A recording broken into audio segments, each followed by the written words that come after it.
Bom dia, meu povo. Hoje, mais uma vez, estudando a nossa língua portuguesa. E a pedida de hoje são os recursos lexicais, sinonímia, antonímia e hiperonímia, na construção da coesão textual. Às vezes você esquece como escreve uma palavra, por exemplo, e aí você lembra de alguma palavra que seja sinonímica àquela que você queria escrever e que não danifica tanto a compreensão do leitor, né? Que não muda o sentido da frase, da oração, da construção. Então nós vamos trabalhar um pouco sobre isso hoje, né? Fazer uma atividadezinha básica, simples, que está relacionada com essa questão dos recursos lexicais, que mexe também na semântica, porque quando nós mexemos com o léxico, mexemos com a semântica, quando trocamos algumas palavras, quando mudamos algumas palavras, quando usamos esses recursos para fazer essa movimentação de palavras, quer queira, quer não, a gente também mexe com a questão semântica. A coesão lexical é obtida por meio de reiteração de elementos lexicais idênticos ou que possuem o mesmo referente. Retorna-se a um termo por meio de mecanismo de repetição, de substituição por sinônimo, hipônimo, hiperônimo, antonomásia, expressões normais definidas, né? Elipse ou até mesmo por um nome genérico. A expressão gente, pessoa, coisa, lugar, ideia, entre outros. São palavras genéricas, né? Gente fala do humano de modo geral, pessoa também fala, né, dessa coisa relacionada a objetos, lugares é o genérico para cidade, para sítio, para praia, para qualquer termo que se refira a um determinado espaço, né? Então há ideias e entre outros. A colocação ou contiguidade é o outro fator da coesão lexical, pois consiste na utilização de termos que integram um campo semântico. O que é o campo semântico? É um conjunto de palavras que tem relação de mesmo significado. Exemplo: houve um grande incêndio na cidade. Várias ambulâncias transportaram vítimas para hospitais mais próximos. Você veja, a palavra incêndio, eu quis destacar ela aí, porque ela entra como aquela palavra que dá o texto para a próxima construção. Várias ambulâncias transportaram as vítimas para os hospitais mais próximos. Aí poderia ter a questão de acidente, que seria a palavra que geraria o campo semântico da expressão que vem na sequência. E observe que essa construção ela está muito coesa, muito unida, muito coesa, tá certo? Então nós temos aí essa expressão incêndio, que se vem de exemplo, que gera o campo semântico da expressão que vem, das palavras que vêm na sequência. Então, dentre elas, nós temos a sinonímia, que é a relação estabelecida entre duas ou mais palavras que representam significados iguais ou semelhantes, ou seja, os sinônimos. Agora, uma coisa que eu quero já dizer para vocês, que eu só vim aprender isso quando eu fiz o curso de letras, né? Não existe sinônimo literal. O que significa isso, professor? Não existe o sinônimo que tem o sentido completamente igual. Por isso nós chamamos de sinonímicos. Quer dizer, são palavras que o significado se aproximam, se assemelham. Mas literalmente uma palavra representar a outra, a gramática afirma que isso não é possível, né? A norma culta afirma que isso não é possível. Então nós temos aí o exemplo de palavras sinonímicas. Bondoso, a palavra caridoso pode substituir bondoso, né? Distante, a palavra afastado pode substituir a palavra distante. Cômico A palavra engraçado poderia num texto substituir cômico. Até para isso aqui de sinonímicos vai lhe ajudar muito lá na frente da produção de texto no Enem. E seria muito interessante você ficar sempre dando uma pesquisada, uma olhada em palavras e expressões que se parecem, que fazem o mesmo, né, têm o mesmo significado, para que na hora da sua produção textual, lá no Enem, você esteja munido, esteja habilitado, capacitado para poder escrever de uma forma que dê coesão ao seu texto, certo? Esses recursos eles vão nos ajudar a produzir textos bem coesos, textos claros e bem compreensíveis, que é justamente o objetivo na produção do texto, é que ele seja claro e de fácil entendimento. Quanto mais claro o texto for, melhora a sua nota lá na redação do Enem. E quando eu digo claro, é justamente você saber coordenar as ideias no texto, organizar as suas ideias e a construção dos parágrafos para que isso lá na frente lhe favoreça na sua nota. Aí ele coloca um exemplo aí. Ivanice é uma criança muito levada. Ivanice é uma criança muito levada. Na segunda construção sobre Ivanice, ele subtrai o nome Ivanice, não aparece, mas ele coloca aí uma interjeição. Eita, menina sapeca que não para nunca. Menina é sinonímico de criança, está dentro do mesmo campo semântico. Menina aí está dentro do campo semântico está dentro do mesmo campo semântico que criança, que é a palavra criança. A palavra levada aí está dentro do campo também de sapeca. O que é ser sapeca? É ser arteiro, como a gente costuma dizer aqui, né? Arteiro, que é aquela criança que faz muita arte, que mexe em muita coisa, que não para de se movimentar, que bagunça a casa toda. Então, eita menina sapeca que não para nunca. Você tem aí palavras sinonímicas, duas construções, uma muito ligada à outra. Nós temos um caso de elipse aí, que eu não vou entrar nesse assunto agora. Eu vou deixar para trabalhar a elipse depois, né? Depois eu trabalho a elipse com vocês. Mas aí nós temos um caso de sinonímica aí, né? Sinonímia. Vamos passar à frente. O que é antonomínia?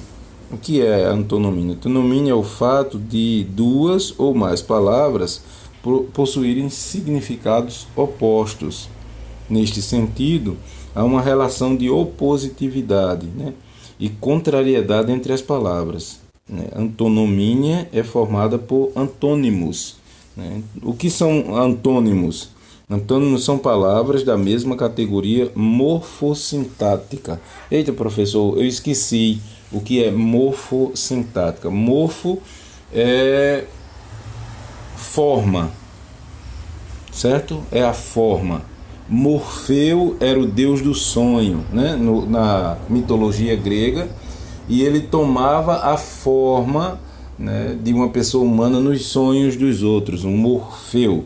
Então você tem aí morfossintática, que é a forma sintática que as frases se estruturam, como as palavras se formam, a formação das palavras. Então a categoria morfossintática, antônimos são palavras da mesma categoria morfossintática, quer dizer que elas tanto estão na mesma categoria em relação à formação, à estrutura da palavra, quanto elas estão na mesma categoria quanto ao uso na elaboração das frases, na construção das frases. Ou seja, as palavras são que possuem as mesmas relações estruturais que se opõem por meio de traços semânticos, traços de significação.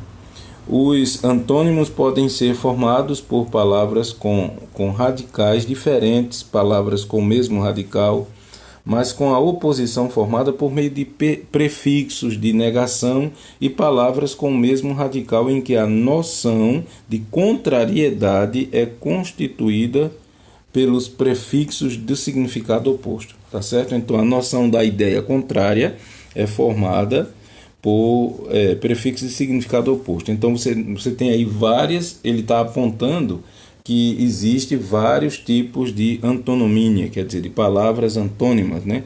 Às vezes com o mesmo radical, formadas com o mesmo radical, às vezes formadas por meio de prefixos de negação, né? E às vezes constituída por prefixos de significado oposto. Então você tem aí como as palavras antônimas, elas se estruturam, se formam, certo? Um exemplo do uso dos antônimos em frase, né? Pediram para Márcia entrar no escritório. Pediram para Márcia entrar no escritório. Então, sair é o oposto de entrar. Sair é o oposto de entrar.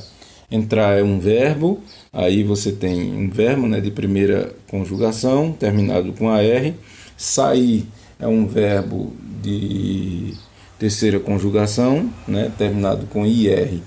Então você tem opostos aí, palavras opostas que dão sentido oposto. Entrar e sair são palavras opostas, com muita facilidade dá para a gente entender isso. O professor é bom, o professor é mau. Então aí você tem também bom e mal com U, que é o contrário de bom, e mal com L, contrário de bem. Ele está bem, ele está mal. Olha outro exemplo de palavras antônimas aí, seria ele está bem, ele está mal, certo? João pediu ao estagiário para subir na escada. João pediu ao estagiário para descer da escada. Subir na escada, descer da escada, certo? Então são palavras que fazem o sentido mudar quando eu coloco dentro de uma construção. A antonomínia é a relação estabelecida entre duas palavras que têm esse sentido contrário. Aí mais exemplos aí coloquei, né? Bondoso, maldoso, bom, ruim, economizar e gastar, né? São palavras que têm essa ideia contrária, que nós podemos usar para dar qualidade ao nosso texto, né? Usar bem, saber usar bem para dar qualidade ao nosso texto. Aí dentro desses recursos que o léxico nos oferece, professor, o que é o léxico? O léxico é o conjunto de palavras que existem na nossa língua, né? Que nós utilizamos para falar, para escrever, para expressar ideias. A hiperonímia indica uma relação hierárquica de significado que uma palavra superior, né? Uma palavra superior estabelece com uma palavra inferior. Hiperônimo é uma palavra hierarquicamente superior porque apresenta um sentido mais abrangente que engloba o sentido de hipônimo, uma palavra hierarquicamente inferior com sentido mais restrito. Então, o que é o hiperônimo? O hiperônimo é o campo, né, o hipônimo como um campo semântico. O hipônimo, para entender hipônimo, imagine a relação matemática do tipo está contido e contém, de que se constitui veículos locais mais específicos como universais mais geral. Olha o exemplo, o Rolls Royce é um carro apreciado por muitos chefes de estado. O Rolls Royce é um carro apreciado por muitos chefes de estado. Então, no exemplo, Rolls Royce é um carro, mas nem todo carro é Rolls Royce, certo? Então, isso é hipônimo. Você usou uma palavra inferior para simbolizar outra, né, que é de nível superior, que é o carro. Carro é o genérico, é o geral aquela espécie de objeto, né? Carro é o genérico, é o geral. E aqui Rolls Royce é a marca daquele carro. Então nós temos um exemplo aí do que é essa coisa do hiperônimo e hipônimo. Hipônimo é preciso que a gente entenda que é aquele que contém e está contido, igual lá na matemática, né? Que se constitui veículos locais mais específicos com veículos mais gerais. Foi o que aconteceu aqui. O específico é o Rolls Royce, que é a marca do carro, né? O nome que se dá àquele carro, e carro, que é o geral para automóvel. Carro ou automóvel estão dentro do mesmo campo semântico, tá certo? Então, a hiponímia indica, assim, essa mesma relação hierárquica, né? A hiponímia. Foca-se, no entanto, na perspectiva da palavra hierárquica inferior, o hipônimo, que a nível semântico pode ser incluída numa classe superior que abrange o seu significado, né? O hiperônimo. Então, você tem hipônimo e hiperônimo. O hiperônimo, assim como no hipônimo, a ideia de hiperônimo também vem de uma relação matemática, porém do tipo contém, está contido. Desse modo, constitui os veículos universais com os locais, faz a troca. No hipônimo, você usa o específico primeiro, para depois usar o geral. Já no hiperônimo, você usa o geral para depois usar o específico. E aí nós temos um exemplo, amo instrumentos musicais, entre todos aqueles de que mais gosto é o piano. Amo instrumentos musicais, entre todos aquele de que mais gosto é o piano. Então, instrumentos musicais aí é o hiperônimo, né? Hiperônimo, que é o nome geral que se dá àqueles objetos. E piano é o hipônimo. Então, numa relação de hipônimo, primeiro você vem com o específico e depois coloca a ideia geral, a palavra que representa o geral. No hiperônimo, primeiro você vem com o geral para falar sobre o específico.